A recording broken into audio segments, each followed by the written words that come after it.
Caríssimos, caríssimos, deixa eu ver se eu consigo colocar nessa posição aqui, que até agora acho que dos males o menor, né? Se bem que essa piada me lembra alguém, mas deixa pra lá. René de Paula Júnior falando, parei no posto aqui para abastecer.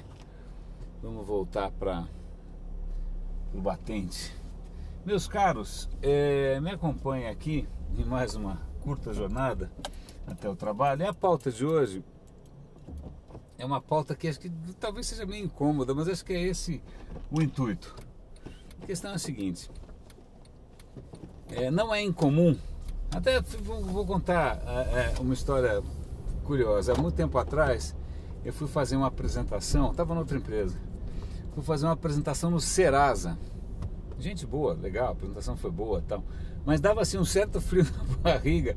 Aí você ficava pensando, putz, será que eu tô com alguma pendência com os caras, né? Será que os caras vão checar, né? Será que os caras vão lembrar que sei lá quando o cheque do táxi foi parar não sei aonde, aquela coisa assim. A reunião foi ótima, foi tudo bem e tal, mas eu tô contando essa história porque não é incomum haver um romantismo bastante curioso com relação à questão da transparência, né? Transparência no dos outros é colírio, né, por assim dizer. E eu até fiz um teste hoje de manhã. Eu tinha publicado no Facebook uma enquete, primeira vez que eu estava, na verdade, testando para ver se a ferramenta funcionava bem e também testando um pouco a audiência. Eu coloquei a seguinte questão: se a tua empresa te desse duas opções, você tem total acesso à social media, mas você vai ter que bater cartão para entrar e para sair, horário restrito. E a segunda opção é: desencana, você não tem acesso ao YouTube, nada disso, Facebook esquece, mas você chega a hora que você quiser e você sai a hora que você quiser, desde que você entregue o trabalho. Vamos ver no que dá, então. Aí eu sei que alguém tweetou lá, mas isso é absurdo, porque as empresas não podem bloquear nada, não deveriam publicar nada. Aí fica de novo aquele relativo romantismo com relação à transparência. Eu até fiz uma provocação, foi legal, vamos ver se você gosta de transparência. Que tal se a tua faxineira todo santo dia publicasse, né, usando o Instagram, né, a tua roupa suja, né, cueca velha, calcinha furada, meia, né? Queria ver esse tipo de transparência, ou até cenários piores, né? Imagina que de repente você vai lá fazer, isso já aconteceu comigo, isso volta e meia acontece comigo, de fazer painel, né, etc e tal, e se de repente um dos panelistas tem espírito de porco e fala: olha, então, antes de começar esse painel, eu gostaria de mostrar que todos os processos trabalhistas que eu encontrei aqui no seu nome, ou todas as questões, ou então a comunidade no Orkut, eu já levei um chapéu de fulano de tal. Provavelmente isso ia causar um gigante desconforto. Fico pensando isso, pensa isso com você, né? Se de repente você vai fazer, você conhece alguém, né? Tá lá num bar, num restaurante e tal, aí você puxa uma prosa, senta para conversar, a pessoa: pô, que legal te conhecer, posso procurar você aqui no Google para ver o que eu encontro, né? Aí você já começa a suar frio e rezar para ninguém achar, sei lá, aquela nota ruim que você tirou de geografia, aquela namorada rancorosa de quando você tinha 13 anos, qualquer coisa parecida. É lógico, tudo que eu estou falando aqui é hipotético. Acho que eu não tive namorada aos 13 anos. Essa questão de transparência no dos outros é colírio, e não foi de graça que me veio à cabeça, não. Na verdade, hoje de manhã eu estava lendo um artigo extremamente interessante em que ele dizia que talvez a gente nunca tenha vivido numa era tão insegura. E aí o cara cita não só, sei lá, as inseguranças clássicas, né? Se alguém roubar o teu cartão de crédito na internet, alguém abusar da sua ideia, mas até o ponto de eventualmente governos estarem espiando a sua privacidade, do crime organizado estar abusando da sua privacidade, sei lá, né? E aí ele faz um comentário que eu achei interessante. Ele fala: todo mundo acha bonito quando as pessoas usam o Facebook para fazer um levante no Egito, né? Agora, né, em Londres está tendo ali um pega para capar, será que as pessoas em Londres também estão achando bonita essa história? Eu falei: putz, esse é um tema que eu estou falando faz tempo, né? Todo mundo acha legal quando tem um levante. Na verdade, a questão na Síria até hoje está morrendo gente à torta e à direita, ninguém está falando mais no assunto. Bonito era só quando falava em termos de Facebook, ativismo, tá bom. A hora que o cara leva porrada e choque elétrico, ninguém se interessa mais. Mas essa é uma questão curiosa, esse romantismo brasileiro com relação algumas questões, é muito peculiar. Eu estou aqui no semáforo, olha, aquele carro tem isso filme, aquele carro tem isso filme, aquele carro tem isso filme, aquele carro tem isso filme. Né? Deixa eu pensar, que eu estou numa área aqui que já é um pouco mais comercial, mas olha, eu estou vendo grade, aquilo é um banco, deve ter uma segurança mais ou menos de Fort Knox. Os caixas eletrônicos na rua, acho que estou vendo um ali, também parece um Fort Knox, né? Por que em Nova York o caixa eletrônico é na rua? Sem nenhum tipo de barreira em volta, né? Curiosamente a gente fica sonhando com essa coisa meio dourada, né? Com um mundo ideal, maravilhoso e tal, quando a gente convive num esquema praticamente de guerra, não é nem guerra fria, é guerra morna, né?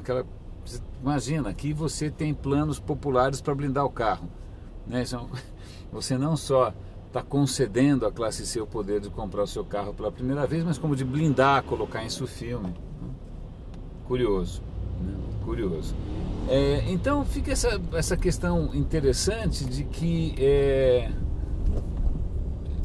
você tem hoje, por exemplo, eu assino o Estadão. O Estadão está sob censura há 2 anos. Há 2 anos, porque ninguém pode falar mal de um senador X. Não é nem falar mal, é eventualmente questionar, eventualmente expor, né? Então, peraí, então a gente é a favor da transparência total, mas em princípio um jornal pode ser censurado e ninguém fala nada. Bonito, né? Tem alguma coisa meio bizarra nessa história. Então eu vou contar um outro episódio. Eu estava uma vez, eu não sei se vocês conhecem, existe uma entidade chamada FEBRABAN, que é a Federação Brasileira dos Bancos, eu acho que é isso que quer dizer a sigla, o acrônimo, né, sei lá. E aí tem um evento chamado CIAB, que é um evento gigante, focado na indústria bancária e tal. E eu já participei umas 3 vezes palestrando, acho que uma vez com o Yahoo, 2 vezes com o Microsoft, eu não lembro. Mais ou menos isso. Aí numa delas, eu estava num painel, de novo a história do painel, né? E a questão era sobre, imagina, quem estava no painel lá, na época era o presidente do Google, que era o Alex, na época a editora-chefe da revista Info, que é a Sandra, e eu. Na verdade ia ter um outro cara que é o Silvio Meira, mas o Silvio Meira não foi, né? Então estava eu lá, que não sou presidente de nada, né? Mas aí a questão, na verdade, era a questão de Web 2.0 e o ambiente de trabalho, redes sociais, o ambiente de trabalho. Isso já faz uns 3 anos. E aí, o Google fez uma apresentação dele lá, normal, tudo bem, o mesmo PPT de sempre. Eu não usei PPT, eu fui um pouco mais provocativo, né? Fiz algumas provocações ali com a plateia. Mas aí eu sei que, resumindo, fazendo making a long story short, uma hora ali alguém na plateia mandou uma pergunta anônima, olha que bonito, né? Certo. O cara mandou, falou, olha, é o seguinte, eu trabalho num banco, Bidu, né? Lá só tinha gente de banco, tinha Unibanco, Itaú, Citibank, todo mundo até eu estava engravatado. E o cara falou, olha, eu trabalho num banco e o banco não permite que usemos o Messenger, o Orkut e tal. O que vocês acham disso? Aí eu, né, sorri internamente e falei pro Google, falei, olha, Google, responde você, né? Responde você primeiro. Aí é lógico que a resposta foi, isso deve estar registrado em algum lugar, não é difícil resgatar isso. O cara falou, não, mas olha, as empresas têm que perceber que o mundo está mudando, é só uma questão de tempo, né? As empresas ainda têm uma postura muito retrógrada, blá, blá, blá, blá, blá, blá, blá, blá, blá. E defendeu lá uma certa visão. Na verdade, é lógico que ele também defendeu um pouco o próprio peixe, né? E embora eu tivesse ali numa empresa, que é a empresa, eu estava com o Microsoft nessa época, que faz o Messenger, né, que sei lá, todo mundo usa esse troço, eu poderia ter algum interesse velado e falar, não, abre pelo menos, mas sabe o que eu falei? Eu peguei o microfone, quando ele falou lá a história dele, eu peguei o microfone e falei assim, não, nem a pau. E não é nem, aí fica aquele clima, né, como assim, né, que cara retrógrado, não, a questão não é essa. Eu falei, gente, vocês trabalham no sistema financeiro de um país. Se algum funcionário, mané, perde a noção, e é perfeitamente possível, porque a gente perde a noção a cada 25 minutos em qualquer empresa, né? Vocês estão carecas de vez. Se um cara vai lá e tuita, ou vai lá e bota no Messenger, olha, o banco tal vai quebrar, no dia seguinte o país inteiro está de joelhos, o sistema financeiro inteiro cai, né? Então não dá para correr esse risco, não dá para ter esse tipo de exposição. né? Eu falei isso até porque já trabalhei em banco. Foi um episódio breve, meio atípico, mas trabalhei. E pô, em banco você não tem nem porta USB.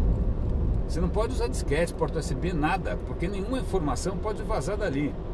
E não é só em banco, né? Não é só, como o banco é retrógrado. Não, tem uma série de... Você não gostaria que o teu histórico médico vazasse na internet. Você não gostaria que o teu histórico no Serasa, o teu histórico na Justiça Trabalhista vazasse na internet.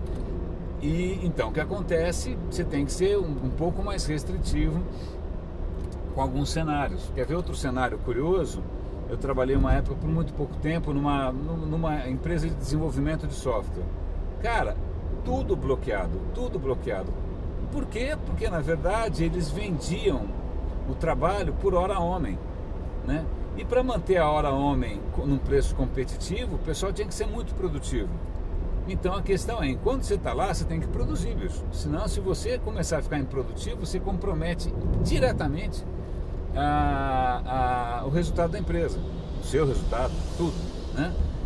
Sem contar, obviamente, que muitas vezes você está mexendo com um sistema ali que é crítico, que de repente é o sistema de pagamento de não sei quem, que é o sistema de segurança não sei da onde. Não dá para vazar, né? Não dá para vazar.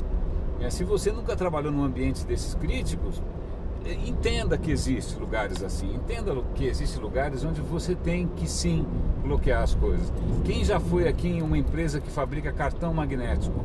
Cara, você só falta ter que entrar pelado e sair pelado, né? Quem já foi aqui, se você for num consulado americano pedir visto, você tem que deixar o celular na porta, né? Não vai longe. Imagina se de repente você vai lá, pega uma clínica de problemas de ereção, né? E de repente a câmera da portaria vai para o YouTube. Imagina, vai ter cara se matando. Estou dando aqui N exemplos, né? Não vou dar outros, né? Isso até me lembra um pouco a questão quando o Street View do Google começou a flagrar gente entrando em lojas de pornografia, gente vomitando na rua. Você gostaria de ser pego nesse flagra? Provavelmente não, né? E isso me traz à tona também uma outra lembrança que às vezes eu uso, né, de artifício retórico. Não é porque alguma coisa é tecnicamente possível que ela é desejável, né? Por exemplo, hoje é perfeitamente possível você fazer uma casa, né, com estrutura metálica e com as paredes de vidro. Tranquilo. Você está lá no vaso, paredes de vidro. Você acordou de manhã, paredes de vidro. Quanto tempo você aguentar morar num esquema desses? Me conta.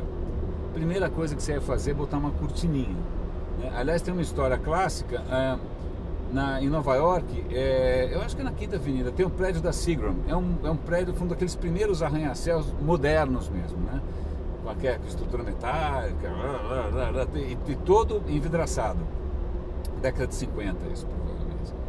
E aí o que acontece? Pô, lindo, né? Bacana, o ideal moderno, transparência e tal. Passa uma semana, um já bota uma cortininha, o outro bota uma planta, o outro bota um fichário, porque, porra, tem dó, bate sol, né? O cara não quer ficar exposto, quer enfiar o dedo no nariz e tal. Aí os arquitetos, nossa, vocês não podem fazer isso, vocês estão comprometendo a fachada do prédio. Aí o cara, meu, fodando-se a fachada do prédio, eu quero trabalhar, eu quero viver, sou uma pessoa, não é? E aí depois acabaram criando uma solução de compromisso, criaram uns tipos de veneziana que tinha 2 ou 3 posições, tipo aberta na metade e fechada, então para pelo menos dar ali um efeito estético mais desejável. Voltando, né? Tecnicamente é possível você não ter privacidade alguma.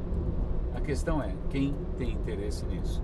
A questão é qual é a pessoa, qual é a empresa, qual é o governo, qual é a família que consegue trabalhar com 100% de exposição, né? E aí, isso é lógico que quando você cria zonas um pouco, zonas que são fechadas, é claro que isso é um risco, né? De repente pode acontecer coisas por baixo do pano, né? Mas para isso você tem imprensa livre, né? Isso é outra história. Para isso você tem garantias constitucionais, etc e tal. Mas é curioso que num país onde, sei lá, você não tem imprensa livre e você tem poucas garantias do ponto de vista jurídico e policial, etc e tal, a gente seja tão romântico com relação a essa questão da transparência, né? E de novo, eu não estou aqui sendo retrógrado, reaça, Não, eu estou tentando trazer o mínimo de bom senso, o mínimo de meio termo, aqui, o mínimo de realismo, não é nem pragmatismo, é realismo mesmo, por uma questão que, se levada ao extremo, né, in extremis, ela não é desejável para ninguém, né? E de novo eu faço algumas provocações, né? Vamos imaginar, está aqui, que legal essas redes sociais, o levante, né? Agora imagina se de repente os motoboys criam uma rede social onde eles, vamos supor, você fechou o carro, ele tira uma foto do seu carro e publica lá para que todos os motoboys fiquem de olho em você. Né? Ou então quando você, por alguma razão qualquer, irritar um negócio desse, ele aperta lá um aplicativo e faz um flash mob de motoboys em volta de você. Pô, bonito, né? Porque afinal é uma categoria tão desfavorecida, os caras vivem no estresse danado, né? Bacana, quer dizer, você ia achar isso bonito se fosse no Egito, na Síria. Queria ver se você achar isso bonito aqui em São Paulo, né? E aí tem essas questões que são bastante interessantes. Estou chegando aqui no trabalho já. Bastante interessantes, que, por exemplo, eu lembro quando teve aquela história, não sei se vocês acompanharam aqui em São Paulo, que alguém se pronunciou contra a tal da gente diferenciada em Higienópolis, tal. Aí fizeram um churrascão, uma provocação, né, a favor da gente diferenciada, né, contra um suposto elitismo, né? Suposto não, provavelmente é real, né? E aí, curiosamente, embora a gente tenha essa coisa populista, né, bem populista mesmo, a primeira pergunta que toda pessoa me faz com relação a redes sociais é se o Facebook vai orkutizar. O que quer dizer isso, orkutizar? Significa que vai ficar tão popular que vai ficar ruim? Significa que vai misturar com gente diferenciada? Tá? Então é curioso isso, né? De que país que a gente está falando? Do que a gente está falando, afinal, né? Por que a gente tem tamanha essa dicotomia entre uma coisa meio bem populista? Eu acho que isso não é só brasileiro, o populismo é uma coisa que assola o continente inteiro faz tempo, né? Por que a gente tem esse populismo de falar coisas que sejam bacanas de se ouvir e tal, mas na prática a gente tem carro com insufilme, a gente paga mal faxineiras, a gente tem horror quando alguma coisa populariza demais? Por que todo mundo só quer trabalhar em escritórios branquinhos e bacanas e ter um Mini Cooper, né? E assim vai, né? Por que de repente quando o cara vai falar que o sistema aéreo está ruim, ele vai falar que o aeroporto está parecendo uma rodoviária? O que eles querem dizer com isso? Cadê a real democracia? E cadê a transparência? Cadê a igualdade? Então, meus caros, não estou dizendo que, assim, ninguém aqui está além do bem e do mal, né? É lógico que eu também, se me espremer, lógico que vai achar alguma coisa questionável que eu não vou querer que venha a público. Todo mundo tem um pouco disso. Mas eu só estou fazendo aqui um alerta, enquanto eu me organizo aqui, com relação a esse é um idealismo meio revelador, né? Que acho que na verdade não é um idealismo que você fala, pô, um idealismo bacana. Na verdade é uma coisa esquizofrênica, vindo de um país ou de uma cultura que é absolutamente incapaz de lidar com o próprio lado B, né? Bom, é isso, foi só um... Obrigado pela companhia. René de Paula Júnior falando, roda e avisa.